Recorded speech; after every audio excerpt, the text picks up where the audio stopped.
అత్యధికంగా డైమండ్స్ అనేది మనకు అత్యంత కఠినమైనటువంటి వృక్షాలు, అంటే ఎవర్ గ్రీన్ ఫారెస్ట్, అంటే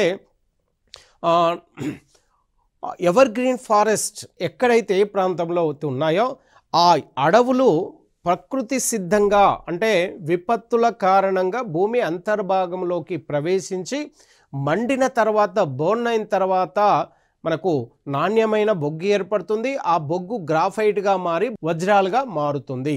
అంటే మనకు చివరి యొక్క దీంట్లో కార్బన్ కంటెంట్ 100% ఉంటుంది. అంటే కార్బన్ కంటెంట్ 100% ఒకే ఒక మూలకం ఉంది కాబట్టి 2 లేదా అంతకన్నా ఎక్కువ మూలకాల సమూహమే ఖనిజము అన్నారు. కానీ ఇక్కడ ఒకే ఒక ఖనిజము కార్బన్ కంటెంట్ ఉంది కాబట్టి ఇది మూలకంగా పిలువబడుతుంది. మూలకము.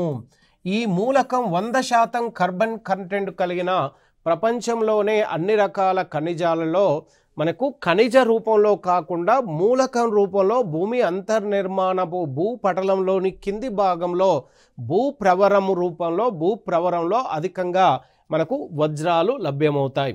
సరే, భారతదేశంలో కాకుండా ఇటు తెలంగాణ రాష్ట్రంలో వనపర్తి, మహబూబ్ నగర్, నాగర్ కర్నూల్, వికారాబాద్, ఖమ్మం జిల్లాలో, అంటే దాదాపుగా దక్షిణ తెలంగాణ జిల్లాలో మనకు వజ్రాలు అధికంగా లభ్యమవుతూ ఉన్నాయి.